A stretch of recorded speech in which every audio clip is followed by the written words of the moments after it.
Tayo darako sa pinakamahalagang bahagi ng ating pananambahan, ang pag-aaral o pakikinig ng kaniyang mga salita. Kung kayo may mga kopya ng Heidelberg Catechism, Lord's Day 15, question and answer 37 to 39, sundan po ninyo ako ng inyong paningin. Aking babasahin ang tatlong tanong at sagot na ito. Tanong 37, ano ang pagkakaunawa mo sa mga salitang nagdusa siya? Sagot, na sa lahat ng panahon na namuhay siya sa lupa, lalo na sa huling panahon ng kanyang buhay, binataan niya sa katawan at kaluluwa ang puot ng Diyos laban sa mga kasalanan ng sangkatauhan, upang sa kanyang pagdurusa bilang tanging handog na nakapagpapalubag loob, upang tubusin niya ang ating katawan at kaluluwa mula sa walang hanggang kahatulan. At matamo para sa atin ang biyaya ng Diyos, katuwiran at walang hanggang buhay. Tanong 38, bakit siya nagdusa sa ilalim ni Poncio Pilato bilang hukom? Sagot, upang siya na walang sala, gayon may hinatulan ng isang makalupang hukom, ay magpapalaya sa atin mula sa matinding kahatulan ng Diyos na dito tayo ay lantad. Tanong 39, may iba pa bang mabigat na dahilan bakit siya napako sa krus kaysa mamatay siya sa ibang kaparaanan? Sagot, oo, mayroon po. Sapagkat ako ay may katiyakan na inako niya sa kaniyang sarili ang sumpa na dapat ay sa akin, dahil ang kamatayan sa krus ay isinumpa ng Diyos.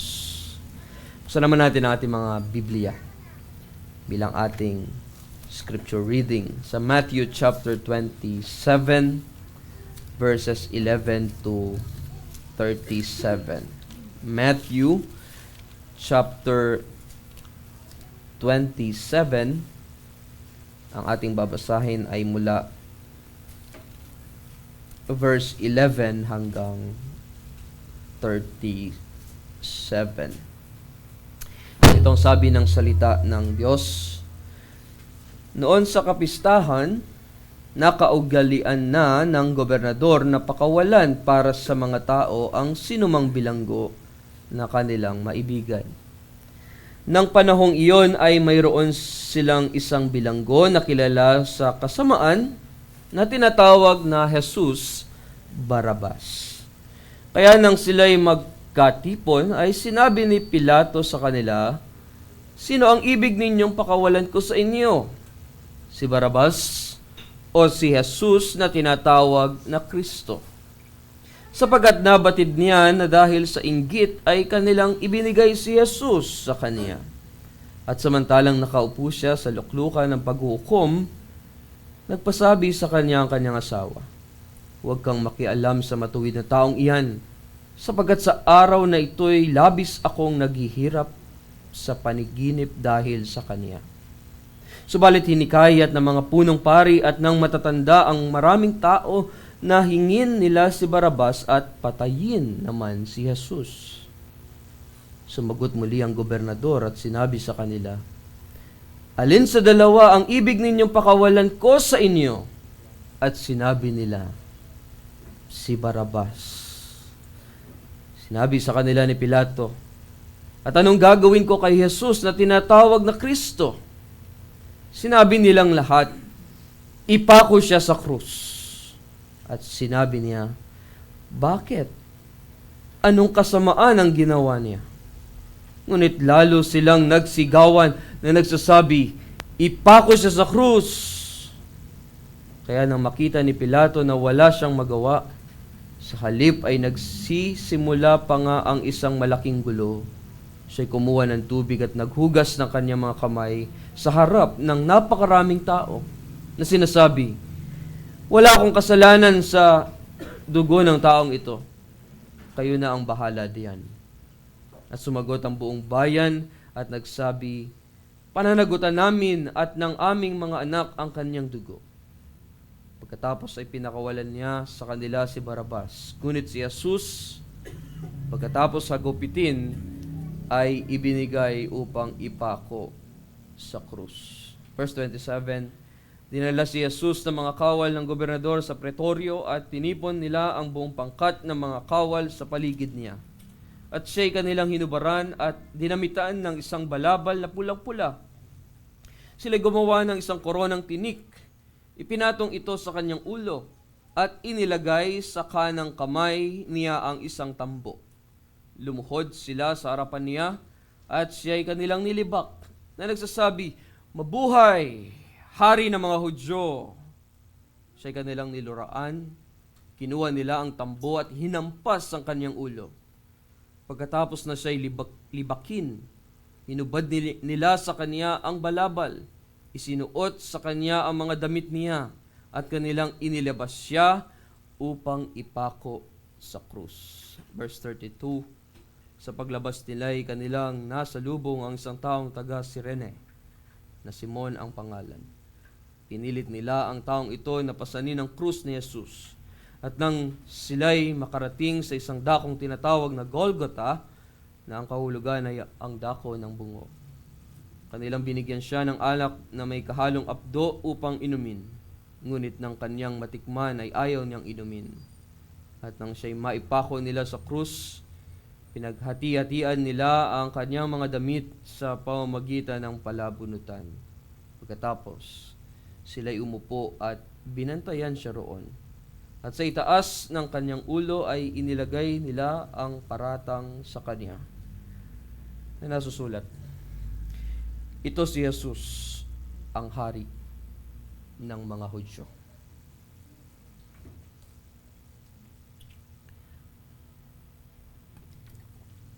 Mga minamahal na kapatid sa ating Panginoong Hesukristo, isipin natin saglitin nating pag-usapan ang kalagayan ni Barabas. Siya'y matagal o nagtagal sa selda o sa kulungan. Siya'y isang mamamatay tao at mapaghimagsik. Ni walang may gusto sa kanya. Ni walang nalungkot nung siya ay mahuli at maikulong sa isang malamig at madilim na bilangguan. At mula sa kaniyang selda doon sa Jerusalem, at yung lugar o location na iyon ay malapit sa tahanan o tirahan ni Poncio Pilato marahil. Narinig ni Barabas mula sa kanyang selda, naririnig ni Barabas ang sigaw ng maraming tao. At ano ang sinisigaw ng mga tao? Ipako siya sa krus. Ipako siya sa krus. At ang ganitong nag-aalim po yung galit ng maraming tao, ng karamihan, ang siyang huling gusto niyang harapin o danasin. Sapagkat nalalaman ni Barabas, alam niya ang kaniyang magiging kapalaran o ang kaniyang magiging kahihinatnan o sasapitin bilang isang kriminal o bilang isang bilanggo. Na balang araw, siya ay hihilahin, siya ay hahatakin upang pakawalan at upang ipako siya sa krus.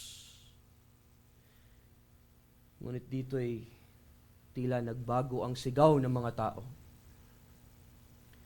Unay kanilang sinisigaw, ipako siya sa krus! Ipako siya sa krus! Ngunit ngayon, ang naririnig niya mula sa kanyang selda ay palayain si Barabas. Palayain si Barabas para sa amin. dito ngay sa pagnanais ni Pilato na kanyang mabigyan ng kasiyahan ang maraming tao, ang ginawa niya, nagdesisyon siya na palayain si Barrabas para sa kanila. Oo, talagang mali at hindi makatarungan ang nangyari sa ating Panginoong Hesukristo.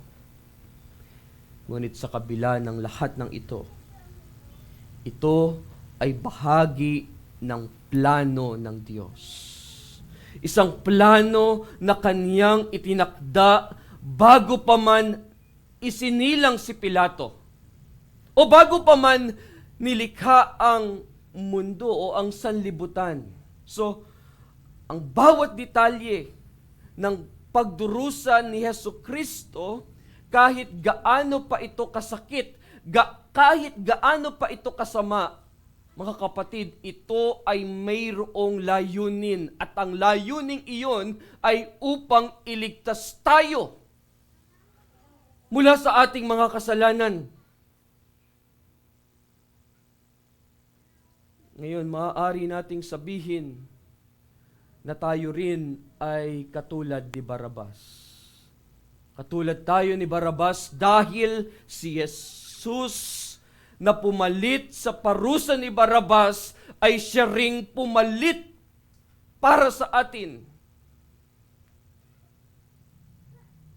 Siya ang napako, si Jesucristo ang napako sa krus, imbis na tayo. At sa pagtanggap ni Jesus ng parusa na dapat sana ay para sa atin, sa kanyang pagdurusa at kamatayan, natubos tayo mula sa walang hanggang kaparusahan ng Diyos. Kaya sa paksang si Kristo ang umako ng aking kaparusahan doon sa krus, ay ating bibigyang diin ang tatlong punto sa ating pag-aaral. Una ay pinasan niya ang galit ng Diyos. Pangalawa, pinasan niya ang hatol ng Diyos. Pangatlo, pinasan niya ang sumpa ng Diyos. Tingnan natin ang una, pinasan ng ating tagapagligtas ang puot o galit ng Diyos. Alam natin na sa panahon ngayon, saan man tayo lumingon, o saan man tayo magpunta o magtungo, lagi nating nakikita, lagi nating natutunghayan ang mga pagdurusa. May mga nagugutom, may mga pamilyang nagkakawatak-watak dahil sa pang-aabuso. At may mga taong nawawalan ng pag-asa dahil sa kanilang malalang karamdaman. Hindi rin natin maikakaila, mga kapatid, ang mga epekto ng kalamidad tulad ng bagyo nitong nakaraan, tulad ng mga lindol o iba pang mga trahedya. Na dahil sa mga yan, may mga dumaranas ngayon ng matinding depresyon. Marami ngayong nagtatanong, o maaaring itinatanong mo rin, bakit hinahayaan ng Diyos ang mga ganitong kalagayan? Kung siya'y mabuti at makapangyarihan, bakit hindi niya pawakasan? Bakit hindi niya patapusin ang lahat ng pagdurusa o paghihirap na ito na aking nararanasan o ating nararanasan? At para sa ilan, ang pagkakaroon ng pagdurusa ang siyang nagtutulak sa kanila na isiping galit sa kanila ang Diyos, na sila'y pinarurusahan ng Diyos. Ngunit rito'y mahalagang maintindihan natin, mga kapatid, kung ano talaga dito sa ating pag-aaral o base dito sa ating tinatalakay, ang tanong na ano ba talaga ang ikinagagalit ng Diyos. Yan ang tanong. Ano nga ba talaga ang ikinagagalit ng Diyos? Ang galit niya, sabi ng Catechism, kung ating titignan muli doon, ang galit niya ay laban sa mga kasalanan. Ang kasalanan ang nagtulak sa pagdurusa ng sangkatauhan. Tulad dito na sinasabi rito sa ating pinag-aaralang Lord's Day, ang Lord's Day 15, ang kasalanan ay ang pangunahing sanhi ng lahat ng sakit at pagsubok na ating nararanasan. Ang kasalanan ay tahasang paglaban, tahasang pagrebelde sa Diyos. Kasalanan ay pagbabaliwala sa kanyang mga kalooban, sa kanyang mga kautusan sa iyong buhay. At dahil dito, hindi niya ito maaaring palampasin. Hindi niya palalampasin. Nagpupuyos ang kanyang galit.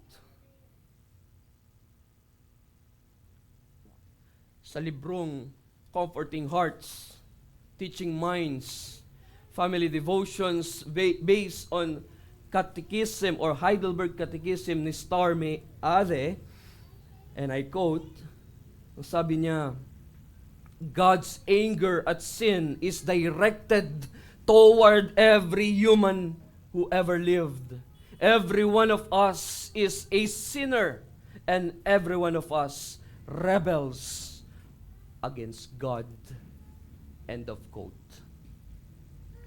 Ngunit sa kabila ng kanyang puot, dahil nga siya ay Diyos na banal, dito'y makikita natin sa ating pag-aaral na mas dakila ang pag-ibig ng Diyos. Mas dakila ang kanyang pag-ibig. Na sa halip na tuluyang pabayaan ng sangkatauhan sa ilalim ng kapangyarihan ng kasalanan, ipinadala niya o isinugo niya ang kaniyang bugtong na anak, si Jesucristo. Si Kristo ang anak ng Diyos na nagdusa sa ating lugar. Christ suffered in our place. Hindi lamang sa pisikal na pagdurusa, kundi sa bigat ng puot ng Diyos o galit ng Diyos laban sa mga kasalanan ng sangkatauhan. Mga kapatid, si Kristo ang nagdala ng kabuuang galit ng Diyos. Kabuuang galit ng Diyos upang tayo ay mapalaya sa sumpa ng kasalanan. Na tayo'y maparusahan ng walang hanggang kaparusahan. At para kay Kristo, ang kanyang naging buhay sa isang mundong nadungisan ng kasalanan, habang siya'y hindi nadungisan o siya mismo ay hindi nadungisan ng kasalanan, rito'y tunay siyang naghirap. Tunay na yung kanyang dinanas rito sa lupa ay napakahirap. Sabi nga niya sa Matthew chapter 26 verse 38, kung inyong bubuksan roon ang inyong mga Biblia sa Matthew 26 verse 38, si Kristo mismo ang nagsasalita. Ang sabi niya rito ay, lubhang nalulungkot ang aking kaluluwa na halos ay ikamatay. Rito ipinapakita ang lubos na pagdanas niya ng puot ng Diyos laban sa mga kasalanan para lamang tayo ay mabiyayaan ng kapatawaran sa lahat ng ating maraming mga kasalanan. At sa kanyang kamatayan doon sa krus ng Kalbaryo, sasabi nating inako niya ang ating mga kasalanan at iniligtas niya tayo mula sa walang hanggang kaparusahan. Kaya sa kabila ng galit ng Diyos sa ating mga kasalanan, mas nangibabaw ang kanyang napakadakilang pag-ibig sa atin. God demonstrates His love towards us. While we were yet sinners, Christ died for us. Rito'y kinakailangan magkaroon tayo ng tamang pag-unawa sa kasalanan. Na ang kasalanan ay hindi isang maliit na bagay na maaari nating ipagwalang bahala. Ang kasalanan ay laban sa kabanalan ng Diyos. At ito ang dahilan kung bakit mayroong pagdurusa sa sangkatauhan. Kaya ang tanong para sa atin ngayon o para sa iyo ngayon ay, paano ka tumutugon? Paano tayo tumutugon sa kasalanan sa ating buhay, sa ating sariling buhay? Ang tanong na tayo ba ay nagpapabaya sa ating mga kasalanan? O tayo ba yung humihingi ng kapatawaran sa Diyos kapag tayo nakakagawa ng kasalanan? At hindi ka lang basta hihingi ng tawad sa iyong mga kasalanan, ikaw rin ay magsisikap na mabuhay sa katuwiran. Magsisikap na mamuhay ng may kabanalan. Na handa kang magpasakop sa kalooban ng Diyos, sa mga kautusan ng Diyos.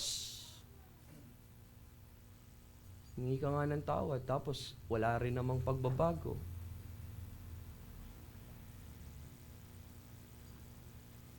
O tayo ba yung tao na may pagsisikap na magbago? Alam niyo, kung nauunawaan talaga natin na ang kasalanan ang siyang nagdudulot ng sakit o nagdudulot ng anumang hirap sa buhay, hindi ba't iyon din dapat ang siyang magtulak sa atin upang tayo ay lumayo sa kasalanan?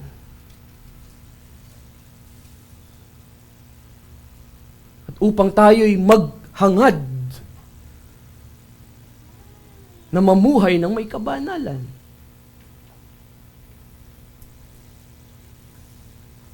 Pag-isipan natin yan, mga kapatid. Pangalawa, pinasan niya ang hatol ng Diyos. Sa buong Roman Empire, ang pangalan ni Poncio Pilato ay kilalang kilala. Alam nating kasama ang kanyang pangalan sa Apostles' Creed, na siyang ating binibigkas o nire-recite tuwing ikalawang gawain o ikalawang worship service. At alam niyo bang kasama rin ang kanyang pangalan o yung pangalang Poncio Pilato o Pontius Pilate sa Nicene Creed. Bagamat siya na alam natin na isang gobernador sa Judea mula 26 AD hanggang 36 AD, ito hindi siya ganoon kahalaga. At alam din natin na ang kanyang tungkulin ay mangolekta ng buwis at panatilihin ang kaayusan ng kanyang nasasakupan. At ayon sa kasaysayan, si Pontius Pilate o Pilato ay isang malupit at handa niyang daanin sa dahas ang lahat ng bagay para lamang kanyang mapanatili ang kaayusan sa kaniyang lungsod. Ngunit ang tunay na dahilan kung bakit alam natin ang pangalang Poncio Pilato ay hindi dahil sa kung sino siya. Marami pa tayong pwedeng sabihin patungkol sa kanya. Ngunit hindi iyon ang pinakamahalaga rito. Dahil ang pinakamahalaga ay kung sino ang kanyang hinatulan. Kung sino ang kanyang kinondena. Si Poncio Pilato, isang lingkod ng makalupang hari, ang nagbigay ng hatol ng kamatayan sa walang hanggang anak ng Diyos. Walang hanggang anak ng kataas-taasang Diyos. At oo, kasama ang pangalang Poncio Pilato sa Apostles' Creed at Nicene Creed upang ipakita sa atin kung kailan namatay ang ating tagapagligtas. Pero mayroong mas mahalagang dahilan kung bakit siya nailagay diyan. Alam niyo po ba kung ano? Pinakamahalagang dahilan ay dahil si Jesucristo ay namatay sa dahil si Jesucristo ay hindi namatay dahil sa hindi siya namatay sa isang madugong labanan, ni namatay sa isang nakamamatay na karamdaman. Sa halip, sabi ng Katekism at ng salita mismo ng Diyos, siya ay hinatulan ng isang makalupang hukom at kinondena sa kamatayan. Iyon ang pinakamahalagang dahilan. Rito'y mahalaga ring malaman natin na sa likod ng kapangyarihan ni Poncio Pilato, sa likod ng lahat ng iyon, ay ang kapangyarihan ng ating soberanong Diyos. Sinabi ito mismo ng ating Panginoong Hesus sa John chapter 19, hindi ba? Nung nagtanong si Pilato sa ating Panginoong Hesus sa John chapter 19 verse 10 o verse 10, ang sabi niya sa ating Panginoon, ayaw mong makipag-usap sa akin? Hindi mo ba alam na ako'y may kapangyarihang ikaw ay pakawalan at may kapangyarihang ikaw ay ipako sa krus? Sumagot ang ating Panginoong Hesus sa verse 11.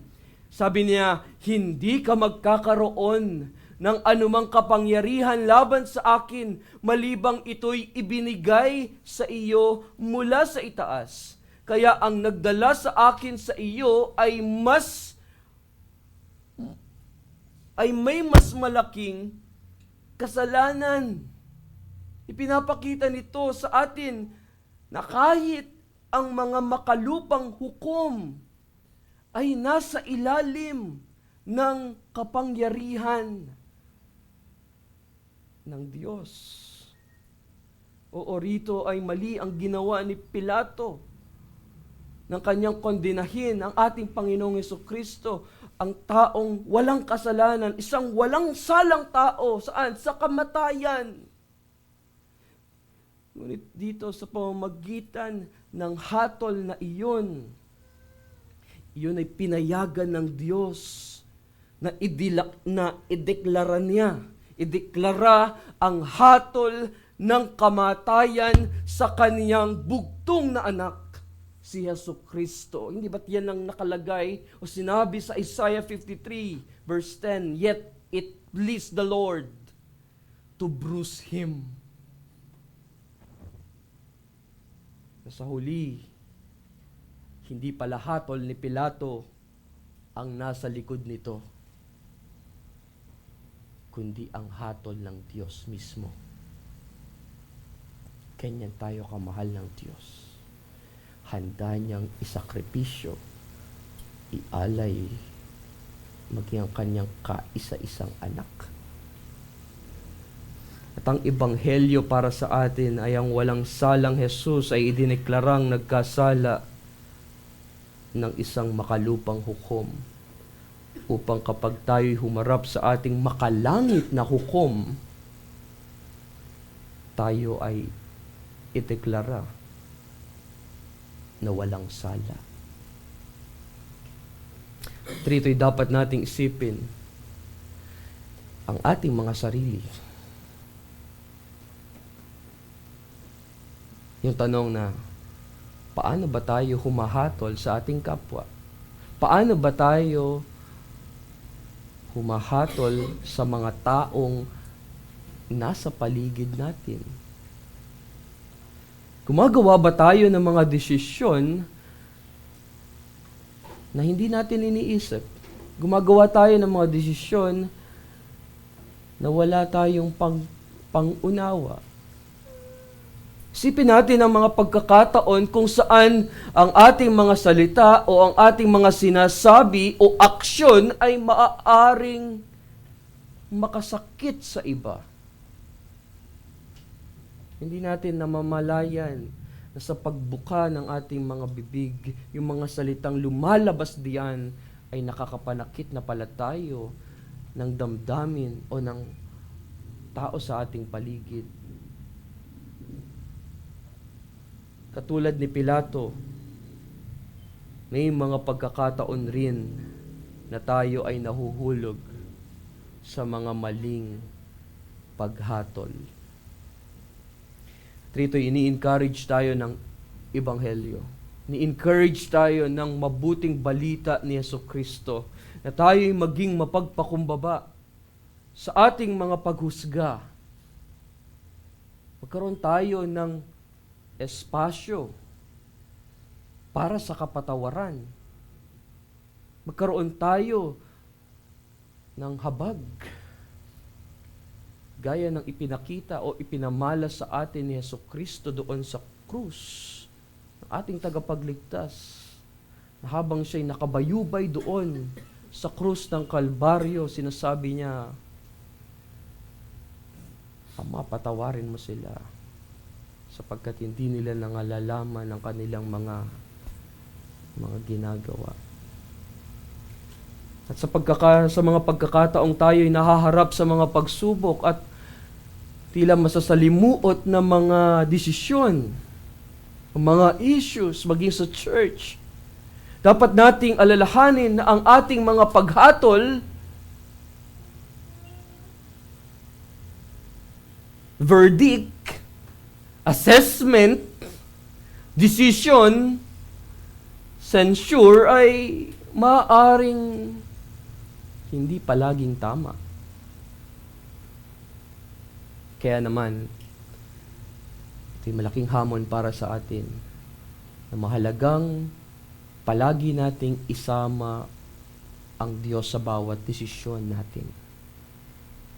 Lagi tayong dudulog sa Panginoon, mananalangin para sa Panginoon, na tayo'y hihingi sa Kanya, na tayo'y Kanyang gabayan, bigyan, pagkalooban ng karunungan sa lahat ng bagay na ito.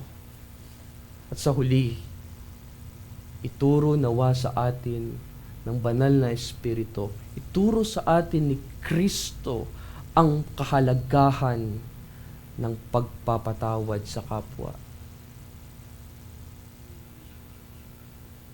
Kahalagahan na ating maipakita, na ating maipahayag sa kanila ang malaking kahabagan ng Diyos na tinanggap mo.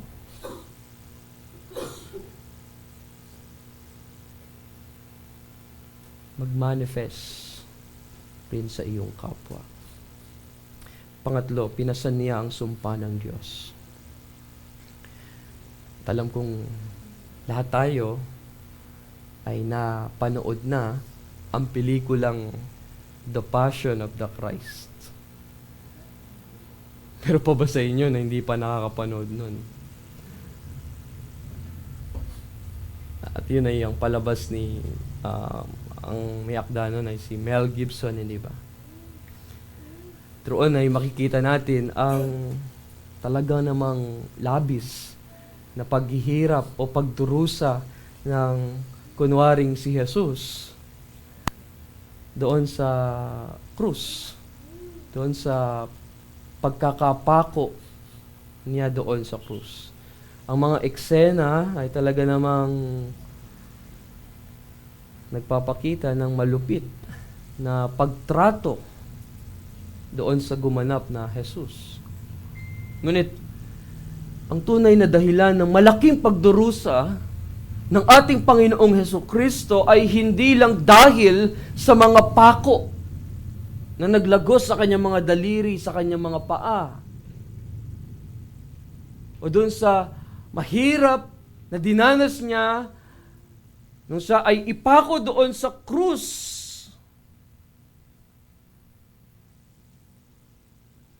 Kundi ang sumpa ng Diyos na kanyang pinasan para sa atin. Sinabi ng Diyos sa Deuteronomy chapter 21 verse 22 to 23. Kung ang isang lalaki ay magkasala ng kasalanang nararapat sa kamatayan at siya'y patayin at siya'y ibinitin mo sa isang punong kahoy, ang kanyang bangkay ay hindi dapat manatili ng magdamag sa punong kahoy. Dapat siyang ilibing sa araw ding iyon, sapagkat ang taong binitay ay isinumpa ng Diyos. Ibig sabihin nito, mga kapatid, para siyang iniwan ng Diyos. Parang wala ng koneksyon ng Diyos sa kanya. At ito ang pinakamatindi o ang pinakamalalang pagdurusa ng ating Panginoong Hesukristo doon sa krus ng Kalbaryo nung kaniyang isigaw ng malakas na tinig, ang Eli, Eli, lama sabachthani, Diyos ko, bakit mo ako pinabayaan? Ang sumpa na dapat sana ay sa atin ay inako ni Hesukristo, at siya ang nagdala ng lahat ng ating mga kasalanan hanggang sa kamatayan. Sabi ng Galatians chapter 3 verse 13, Galatians 3 verse 13, tinubos tayo ni Kristo mula sa sumpa ng kautusan nang siya'y naging sumpa para sa atin. Sapagkat nasusulat, sumpain ang bawat binibitay sa punong kahoy.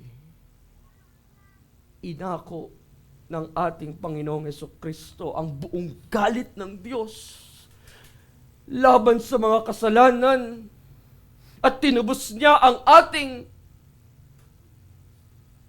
mga katawan at kaluluwa. Katawan at kaluluwa mula sa walang hanggang kaparusahan. That's the grace of God. Biyaya ng Diyos para sa atin. Ang pagdurusa ni Jesus, nakikita natin na tila napakalubha na hindi natin lubos na maintindihan o maunawaan. Nagdusa siya, ngunit ito ay dahil sa kaniyang malaking pag-ibig para sa atin. Nagdusa siya upang alisin ang ating mga pagdurusa. At iyan ang Diyos, at iyan ang ating tagapagligtas. Tayong lahat, mga kapatid, ay makasalanan. At tayong lahat ay nasa ilalim ng sumpa ng Diyos. Dahil tayo ay lumabag sa mga kautusan ng Diyos. Tayo nasa ilalim ng sumpa ng Diyos dahil nilabag natin ang kaniyang mga kautusan. At minsan, tayo'y dumaranas ng mga paghihirap na hindi naman direktang bunga ng ating sariling pagkakamali. Gayunpaman, lahat ng pagdurusa ay nasa sangkatauhan dahil sa kasalanan, dahil tayo'y makasalanan. Kaya wala tayong makinig. Mga kapatid, pakinggan niyong mabuti.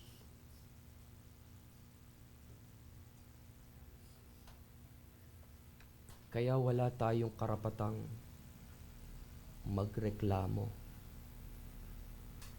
Wala tayong karapatang magreklamo kapag tayo ay dumaranas ng paghihirap,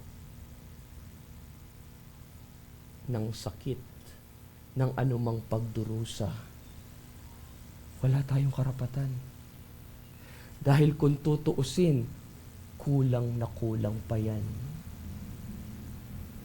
Dahil sa laki o dami ng iyong kasalanan na nadaragdagan pa nga araw-araw.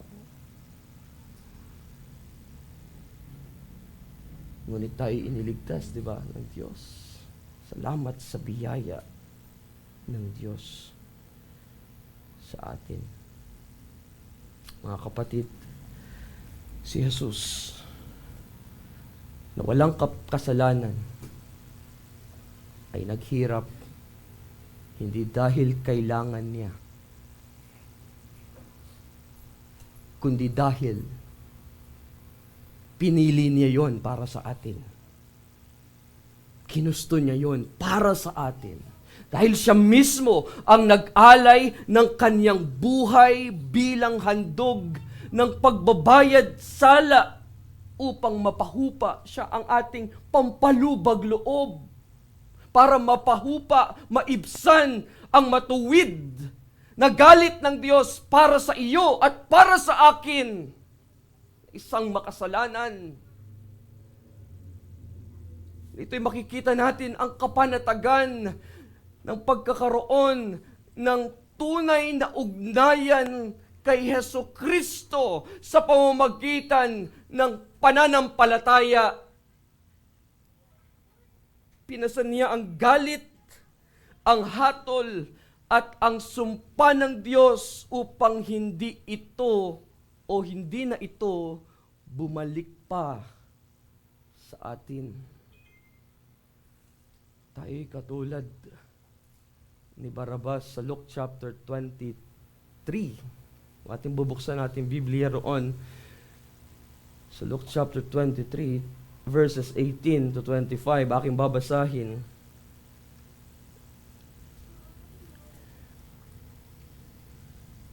Siya'y nagkasala at alam niya ang dapat niyang sapitin o nararapat lamang ang parusang tinamon ng ating Panginoong Hesukristo.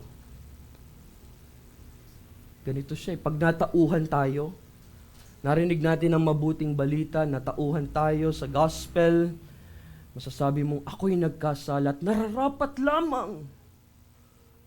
Nadanasin ko ang pagdurusa, ang paghihirap. Nakagaya ng tinamon ni Kristo doon sa krus ng Kalbaryo. Sabi roon, subalit silang lahat ay sama-samang sumigaw, alisin ang taong ito. Palayain si Barabas para sa amin. Ito'y isang taong nabilanggo dahil sa isang paghihimagsik na nangyari sa lungsod. At dahil sa pagpatay ng tao, si Pilato'y muling nagsalita sa kanila sa kagustuhang palayain si Jesus. Subalit sila'y nagsigawan, ipako sa krus, ipako siya sa krus. Sa ikatlong pagkakataon ay kanyang sinabi sa kanila, bakit? Anong kasamaan ang ginawa ng taong ito? Wala akong nakitang anumang batayan para sa parusang kamatayan. Kaya siya'y aking ipapahagupit at saka palalayain. Subalit pinipilit nilang hingin na pinagsisigawan na siya'y ipako sa krus. At nanaig ang kanilang mga tinig at ipinasya ni Pilato ay pagkaloob ang kanilang hinihingi. Pinalaya niya ang taong kanilang hinihiling. At yun ay si Barabas. At yun ay ikaw at ako. Ang taong ibinilanggo dahil sa paghihimagsik at sa pagpatay. Subalit kanyang ibinigay si Jesus gaya ng nais nila. At pinasan ni Jesus ang galit, ang hatol, at ang sumpa ng Diyos para sa atin. sumpa ng Diyos doon sa krus ng Kalbaryo at namatay siya para sa iyo. Namatay siya para sa akin. Namatay siya para sa kaniyang mga tupa. Sa lahat ng mga ibinigay sa kanya ng kaniyang Ama. Ito ang mabuting balita ng Heidelberg Catechism, Lord's Day 15. Amen. Tayo manalangin sa Diyos. Diyos namin makapangyarihan sa lahat, salamat po sa ebanghelyo na aming natanggap, na aming natamo ang biyaya mo, ang katuwiran at ang walang hanggang buhay sa pamamagitan ni Hesu Kristo. Magdulot nawa ito sa amin, O Diyos, ng lalo pang pagpapasalamat, lalo pang pagpupuri, pagsamba sa iyo, sa iyong mga ginawa para sa amin. Sa iyong pagsunod na hindi namin kaya, na sa mga kautusan na iyong ginanap, na hindi namin kaya, na sa iyong katuwiran, hindi sa aming katuwiran. Kaya kami ngayon ay nakatatayo sa iyong banal na presensya. Ya o Diyos, salamat po sa iyong mga salita na aming narinig sa umagang ito. At tulungan mo kami, O Diyos, sa iyong biyaya na aming maisapamuhay ang mga natutunan namin sa araw na ito. At mamaya, kung paano mo kami pinagpala ng mga salita mo sa unang gawaing ito, ay mapagpala rin kami sa susunod na gawain. Gayon din ang aming mga kapatid sa Laguna, sa Baseco. Nakasama nila ngayon sa Baseco ang aming missionary pastor, Pastor Eman Haso-Haso. Pagpalain niyo rin po, O Diyos, ang mga salita na maririnig ng aming mga kapatid roon. Ito po ang aming panalangin sa pangalan ni Jesus. Amen. Tayo po muna ay magkakaloob sa ating Panginoon.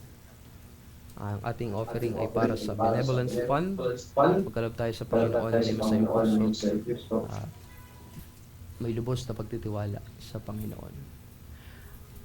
At sa mga nagdanais magkaloob through online, pwede nyo po ipadala sa ating GCash account ng isa sa ating mga diakono. At specify nyo lamang po ang inyong ipinadala.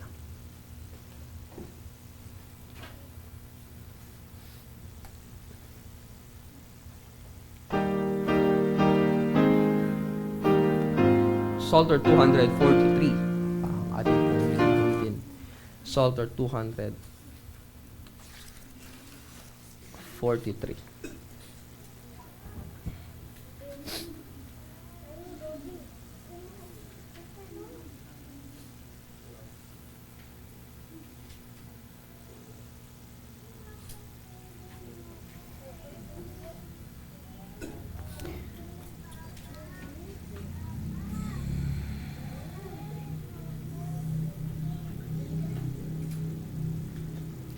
Awitin natin ang first, second, fourth, and fifth stanza. First, second, fourth, and fifth stanza. Psalter 243. Covenant faithfulness.